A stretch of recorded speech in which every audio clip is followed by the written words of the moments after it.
Now to the latest on the presidential transition. Time is running out on President Donald Trump's bid to overturn November's election results. More than 100 House members and at least 13 senators plan to object to the vote certification. The president is calling on a key ally to challenge the election results when Congress meets tomorrow to certify President-elect Joe Biden's victory. That ally, Vice President Mike Pence. I hope that our great Vice President comes through for us. He's a great guy. Of course, if he doesn't come through, I won't like him quite as much. Protesters have already begun to gather in Washington ahead of the count of the Electoral College votes on Capitol Hill. Some businesses in Washington, D.C. have already boarded up in anticipation that there could be some violence associated with the protests. And the host of Facing South Florida's Jim DeFede joins us now. And Jim, D.C. bracing for large protests over the next couple of days by the president's supporters, and there's a strong South Florida connection as well. What can you tell us about that?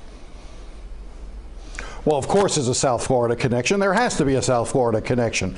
And there's a couple of things here to point out. First is Roger Stone. We all know Roger Stone from down here in South Florida, a longtime political dirty trickster who was pardoned by Donald Trump just a few weeks ago. He's leading what's called the Stop the Steal rally that'll be taking place in Washington, D.C. He's actually started a bit of a caravan.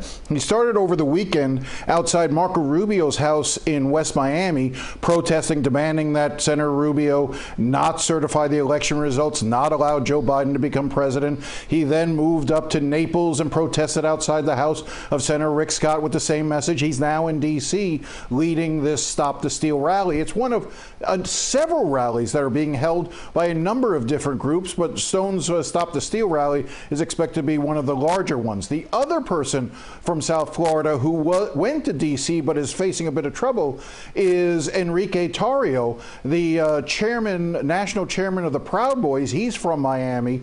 He arrived in Washington, D.C. on Monday, but was promptly arrested on a warrant because he had allegedly torn down a Black Lives Matter banner outside an African-American church in D.C. in December and set it on fire. So he was arrested on that charge. While in custody, when he was being taken into custody, they found two high-capacity magazines for handguns in his possession. He's not allowed to have those in D.C., and so as a result, he was also picked up on that charge. He was released from jail a couple of hours ago, but one of the conditions of his release is that the judge in D.C. banned him from being in D.C. for the protests, said that you cannot be here because he's been posting on social media that he would set fire to anything with Black Lives Matter on it inside D.C. So he won't be there, but the Proud Boys will be there. They are expected to have a very large presence as well, blocking streets and trying to deny, in some cases, members of Congress from even being able to get to the Capitol. So as you can imagine, it's going to be quite interesting when we get to Washington, D.C., with the president encouraging people to come and promising it will be wild. That's the president's word. It will be wild, and it seems like it certainly will be. Could have some problems there. Jim, let me ask you about Georgia. The turnout, the early voting turnout has been record-breaking there. Given that, when do you think that we'll see results from those races? I doubt we'll see results tonight unless one of the candidates wins very quickly.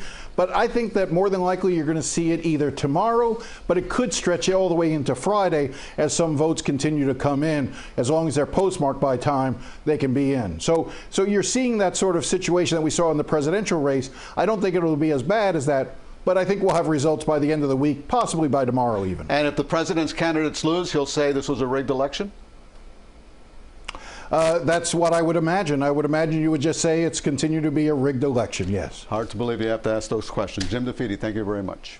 Look for much more on the Electoral College clash tonight on the CBS Evening News with Nora O'Donnell. That's at 6:30 after CBS 4 News at 6.